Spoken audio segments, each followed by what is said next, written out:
Hello and welcome back to Speak Up, CHHA one and only summer student podcast, the show where three students with hearing loss openly discuss all issues from accommodations to films to Canadian hearing history, with a sprinkling of personal stories in between. In case you didn't know, CHHA stands for Canadian Hard of Hearing Association, the Canadian voice on all things hearing loss. I'm your host, Catherine, and with me are Speak Up's co-hosts, Jason and Kaelan. Welcome, guys. How are you doing? It's great to be here. Yeah, thank you for having us. So today we're going to be talking about accommodations in university, from high school transition to lack of accommodations in university. Also later on in the show, we will be sharing some show news regarding the mentorship program, so stay tuned. Plus, to stay in the loop on when we drop another episode or for other CHHA news, make sure to follow us on Facebook, Instagram, and Twitter. You can also sign up for our monthly CHHA newsletters, I Listen and I Listen Plus. If you're on our transcript, you can click the link down below for more information. Yes, this will be the first time we'll be doing the podcast. And for our first topic, I'm very excited to talk about universities and accommodations. So let's just break the ice with an easy question. What university do you guys go to and what do you study? For sure, yeah. So I'm at the University of Waterloo, and I'm entering my third year, and I study history. I am at Queen's University and I'm entering my third year as well, and I'm majoring in sociology. I'm studying at the University of Toronto. I have a major in political science, but I'm also double minoring in writing and rhetoric and also history. So let's get into the little meat of the podcast here. How much support did your high school provide with accommodations regarding the transition from high school to university for you guys? It's a great question. And just thinking back about what exactly my high school provided, I think that they did a good job under the circumstances, because I distinctly remember being sent invitations to, say, specific workshops on how to request accommodations for people with hearing loss in university. And I also remember going to specific, I believe it was student services meetings, where they showed me the website and they showed me the forms that I would have to access in order to continue receiving accommodations in university. So on the whole, I would say that my high school provided a good amount of support. And I'm interested to see what you guys think about that. I would say I'm kind of on the other side. I feel like my high school didn't provide as much support. It was more of I had to go research where I could find accommodations, or like what like email or like number I should be contacting with for accommodations.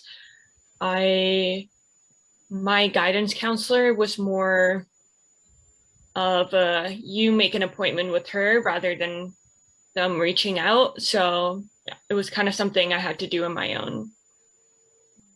Trying to think where I fit in that wonderful trajectory, because on one hand, I definitely felt like my high school sort of prepared me for university. You know, I do remember going to a lot of meetings with my little advisors, sort of getting a chance to like go to what university I want to go to, and like gathering like a buttload of information about each school. But at the same time, though, a lot of that research was also me and my mom just combing through the schools, going to the websites, maybe calling a few people, and even reaching out to my friends and other family who I knew who went to the school and also were disabled in some way, and that kind of like helped me in a sense.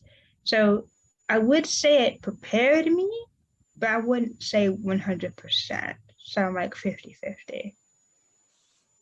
And that's interesting because so Kaelan, you mentioned your guidance counselor.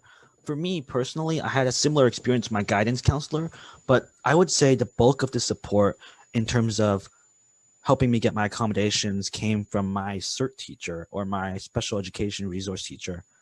And I'm not sure if you had a similar experience, but I remember them also, besides giving me information about accommodations, they shared information about scholarships that I might qualify for. And I remember they met with me a couple times throughout the year just to kind of see how my university search was going and how that transition was looking like so far. Did you have a similar experience, or was it just not at all? Yeah, so I didn't have a special resource teacher. I think that's what you said. Yeah. So I didn't have one of those. So I think that's really what made the difference there, because I didn't have anyone, coming to check on me or providing me with resources saying, hey, you should check this out. Like, here you go.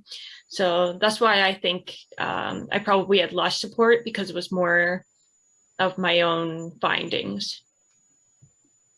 Yeah, that is interesting to see the big difference between, I suppose, school boards or maybe just even schools. For sure. Yeah, I'm just wondering if how would be an indication of like where in Canada it is, because we all live in different parts of Canada. There's Kaelan up north in Ottawa and Jason down in Toronto in the GTA area. And I'm just wondering, is that because of where we are? Is it for the resources? I'm very curious of that particular question. Since we just talked about high school and transitioning, let's go into what it felt like with accommodations regarding actually being in university. Maybe it's your first year or even now, how has it provided accommodations, really? That's a great question again. And for me personally, the process of acquiring accommodations started in the summer before I actually entered university. So because of this information that I knew that I had to provide to the university, I got that, say the IEP forms, say the proof of disability medical forms. I acquired all those and I sent those to the university sometime during summertime, so that by the time I actually got on campus, they already had all that information and they were prepared to give me accommodations. And in terms of the specific accommodations, they met with me around like the first week of my term, and they sort of went through all of them and they explained to me how I could access them. For example, I had to pre-book any tests or exams that I wanted to take with accommodations, and they ran me through that whole process. But something, I don't know if you guys had a similar experience, something quite curious that I still remember and that struck me as quite odd was that when I was meeting with the accommodations advisor, she asked me, so Jason, how many classes are you planning on going to? And I was just thinking, all of them. But then she asked me, like, she suggested that I wouldn't have to attend all my classes. And that just struck me as quite strange. I'm not sure if you guys can relate to that. Is she like saying that because of like the course load? Like, how you could have lesser courses throughout the year, or is she just saying you shouldn't like go to all of them? Like, you're right. I'm not entirely sure. It could be the course load. I'm thinking maybe she has experience with maybe students entering university not being prepared for the course load. I could see that. Unfortunately, I didn't ask too much about that. But I remember saying, I'm going to attend all my classes, of course. Like, what else do you say, really? That's quite odd. Just because it kind of seems like she's assuming like, oh, because you have a hearing loss and you need all these accommodations that you're not going to be able to keep up with it. But the whole point of these accommodations is to help you. Exactly. To level the playing field. Yeah, for sure. Because like at U of T, students who are registered with accessibility services on campus are allowed to have at least 2 to 3 courses, but like they can go all the way down there if they wanted to. Like if they felt like it was too much, they can have that many courses throughout the school term. And I never really had to do that. I only did that once due to like I just didn't enroll in a lot of courses. I only enroll in 4, although most people tend to go up to 6 or 5, maybe. I have no idea how they do that. But like to me, coach load is more about the fact that I can't handle that much. I can't do that much. I can't spend that amount of time every day doing all of that work. So I can't do that much courses.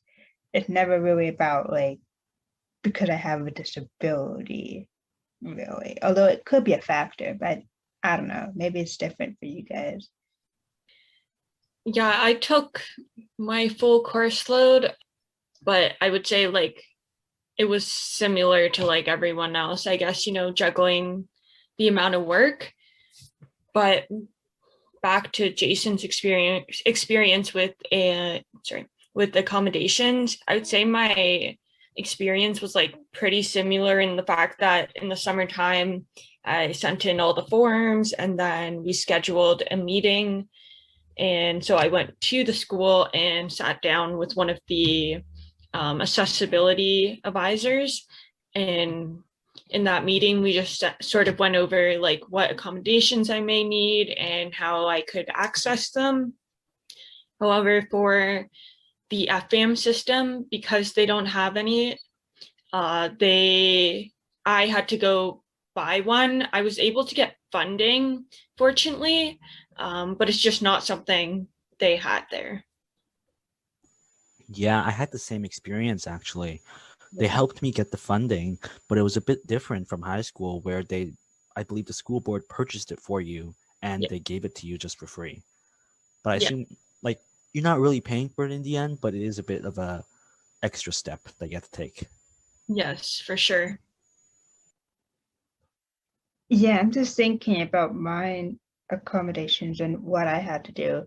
I, like Jason, I did have to fill out a bunch of forms, go into my accessibility advisors meetings and office to like sit down. She actually had to ask me, okay, for your test, how long of an extra time do you think you can need? And I was like, an hour, maybe an hour and a half. I don't know. I just need extra time here.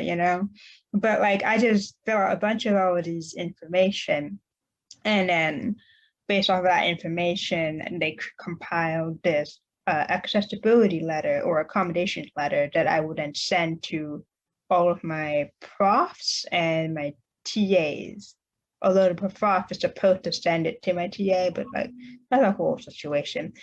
When I was in high school, I did used to have an FM system that was already paid for and just given to me. I don't know about how it was purchased really, but like they gave it to me and I was responsible for like distributing it throughout the classes throughout the day.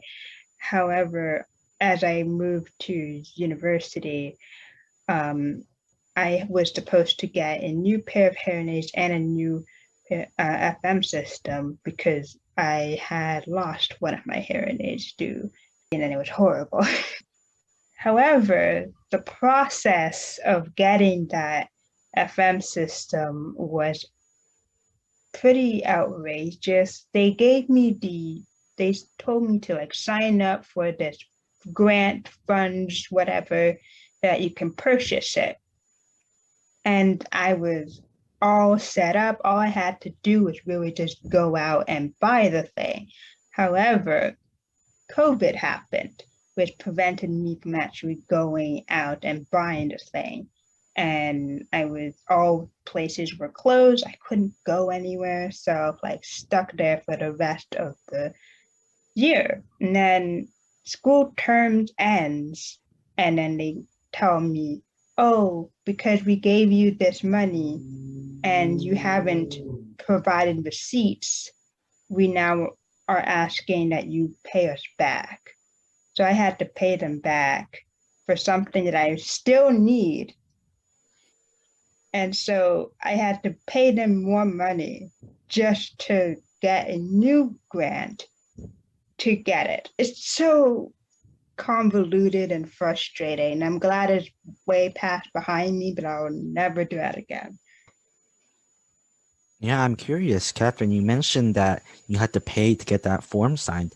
For me personally, I remember during my accommodation meeting, they told me, oh, hey, Jason, you're eligible for this grant to get the FM system, and we're going to book a meeting for you. And they booked that meeting, and I met with technologists like 2 days later, something like that. And I was there with him as he helped me fill out that grant form. I'm just curious, was that a similar experience to what you had, or was it different? Well, I did sit down with my advisor and we talked about, okay, this is what you need, this is how much it costs, and so on.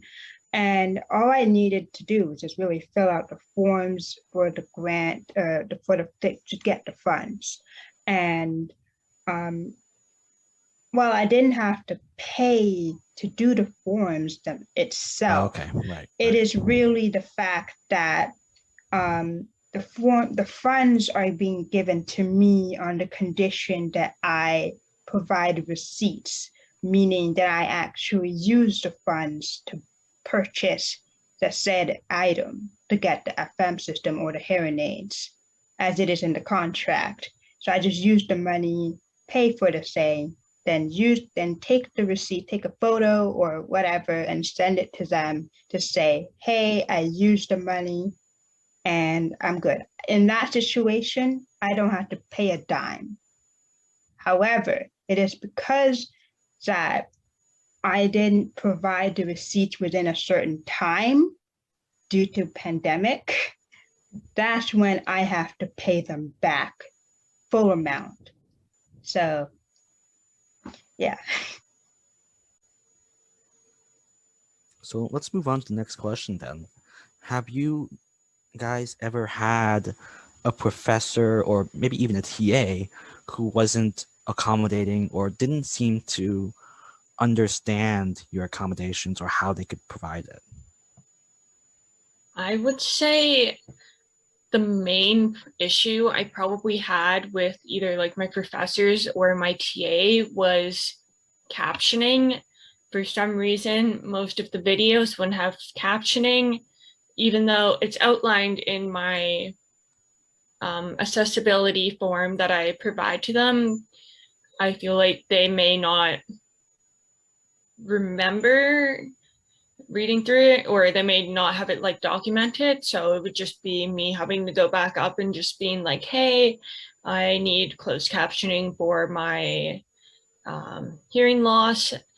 But the other issue would probably be when they don't know how to add captioning. And so that would take a bit of time or a bit of delay in my studies, because they were trying to find programs that would allow captioning on it. And that's when they'd be corresponding between the accessibility service and them to try and figure out a solution. But other than that, I would say it's been good with like note taking and everything. So I think it's same for me. I had in my first year when I was on campus, I didn't really have a lot of issues regarding getting accommodation from my professors. Really, I just had to like email them, hey, this is my letter of accommodations. Please make sure that all these accommodations are met. And they do their best, they, manage to get, if I'm watching a movie, they try to get the captioning. If not, they, try to send me a link to the actual website of where the movie is from so that I can watch it on my own time if I wanted to. I'm guaranteed to get all of my note takers, even if they, for some reason, call sick and they can't make it or what have you, they always replace the person before I get to my class. I can always make sure I have a note taker and so on. It's in the first year it was pretty much a breeze. There was no real issues. It wasn't until the pandemic started and we had to go online when I started seeing a lot of more issues. That's where I started having issues with captioning. Like my professors would get me captioning, but like they would only caption it for the lecture that would happen a week later. Like there was a delay in the captioning situation. And I know that captioning is not easy. It's not easy to do automatically. I understand that. It's just that couldn't you not have like shared it with me like a week before when I needed it, you know?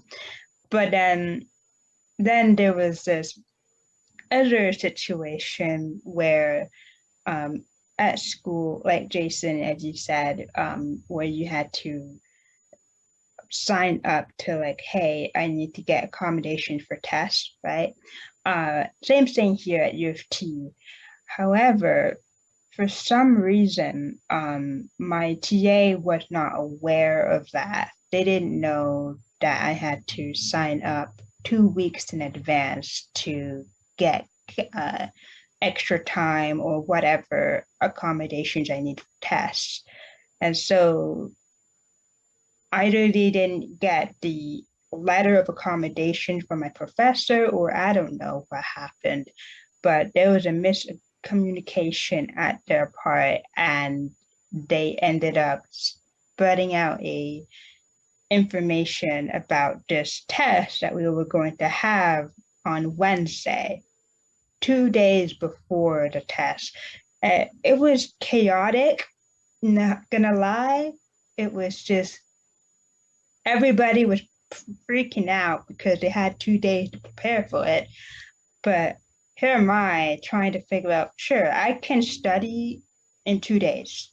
Fine, I can make it work. But I can't do it when I don't have extra time. You know, these tests, these quizzes that we were doing were only going to be done during tutorials, which means we were only having 10 minutes to do those quizzes. I can't, and even though they're multiple choice, I can't do that within 10 minutes. I need extra time to think and actually come up with the right answer, you know? So that's probably the only example I have for when a teacher or professor, what have you, just disregarded my needs for accommodations. Mhm. Thank you for sharing. Yeah. In terms of my experience, I would say that, well, I'm happy to see that most of us, pretty much all of us, we've had overall a generally good experience in terms of professors understanding our accommodations. And I don't have any complaints on that part, on that side. And I suppose my only comment about them not being accommodating, sometimes I would send them the letter to the automatic system, but they would not reply. So I wouldn't actually know if they'd seen it or they understood it. And sometimes I had to follow up on that. So that was just a little small issue. I'm not sure if you guys can relate. They never always acknowledged that they had read it. So I wouldn't know if they actually understood it, same as you. So I honestly don't know. Like I do get replies, but like half the time I don't even focus on that. Like I sent it to them, and that my job is done. If they didn't do what I asked, I'll just tell them in person. That is my only explanation for that. Since we now just talked about not getting proper accommodations, we have a plethora of stories, I'm sure. I guess we could continue with the last question for today. How would your university improve the accommodation services? Let me just say a little bit about my experience here. I feel like while generally the current system is not bad, it's sometimes a little tricky to actually get access to, say, an accommodations advisor or someone who can help you in case there is any problems. And just thinking about how easily I can access other services at my university, for example, through a live chat with the library or with the central administration, I don't think it would be harmful at all if the accessibility office could also incorporate some kind of easy access to contact them. For example, I'm thinking a live chat or like a constantly checked email feed. I'm just curious, just to increase that level of contact and to make it as easy as possible in case there's any problems that arise. Yeah, I would agree because while for the most part, I do feel like they have been able to help me get those accommodations.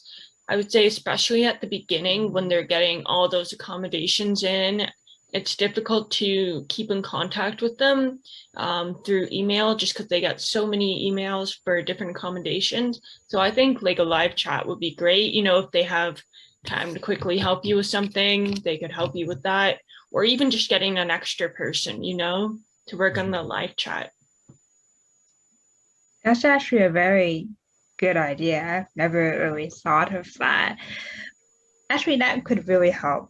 I'm just before I go into my thing, I just really thinking about it because I remembered I had a friend who I was talking over the phone about like accommodation and how the reason why she moved to the Mississauga campus because at St. George is far too big, and for her disability, it's that she can't really like schedule the time because when you need to reach out to your advisor, you are the one who has to like call in to the office and say, hey, I would like to set up an appointment with my so and so advisor.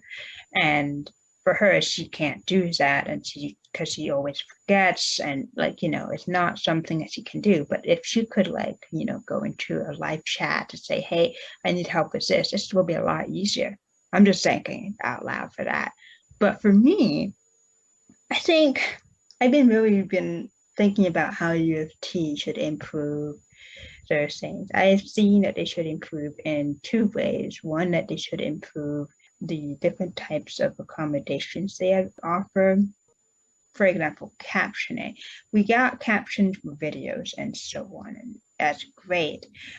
But like, what about like Zoom, for instance? We don't have that for most classes, especially for tutorials where you're not even recording them. And what if you missed one, or even if it's not recorded and you can't watch it afterwards, you're going to miss some of that crucial information. So it's like, I think it could also do that. And on top of that, have students put on their cameras. I know people don't like to put on their cameras, you know, especially when it's online and you want to just go to class in your pajamas and sort of chill and not do anything. But at least if you're going to speak, put on your cameras so that people can. And if you can't, that is, you know, some people don't have the ability to do that due to technology. But like something has to be done with that. And then the second thing that I noticed that people should do is, I don't even know what you could do particularly, but like there has to have a better like relationship between the accessibility services and the academic side of university. Because what I've learned, because I was a part of a panel at my school about just accommodations for incoming students. And most of the people who attended were either people who were representing accessibility services, students, and either parents or family. I did not see any other like professors or TAs or anything.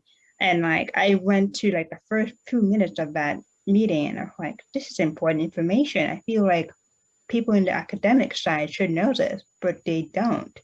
Something has to be done about that. That's my tip. And just to add on to what you're saying, I think it could be very helpful helpful for, say, potential students who are looking for accommodations to see that their professors are at those events and that they actually understand the situation with accommodations and that they're willing to really accommodate. I could see that helping with, say, students being nervous that they're not actually going to be fully accommodated. Yeah, definitely, for sure. Well, this has been a wonderful conversation. This has been a lot of fun. Thank you guys for coming and just starting this podcast. It's been amazing. Yeah, I'm looking forward to seeing where we can take this. Same here. Now on to some CHHA news. Jason? Yes. We all know the frustration and feeling of being thrown into the deep end when it comes to hearing loss. Perhaps you're brand new, or even someone who's had hearing loss for a long time, yet you haven't found the right information about hearing aids, cochlear implants, how to find jobs, and so many more hearing loss issues. At our website, CHHA.ca, you can find resources regarding the National Mentor Program. You can ask our mentors questions about their hearing loss, and many of these people who joined the program felt less alone, more encouraged, and overall developed relationship with others during a time where interpersonal communication has been stifled by the pandemic. If this program interests you, you can sign up today at www.chha.ca/mentor. You can also check out our e-store for assistive listening devices such as hearing aid accessories, clear mask, pocket takers, and so much more, all at shop.chha.ca. To stay on the loop when we drop another Speak Up episode or for other CHHA news, follow us on Facebook, Instagram, and Twitter. You can also sign up for our monthly newsletters, I Listen and I Listen Plus. You are listening to Speak Up, CHHA Summer Student Podcast. Stay tuned.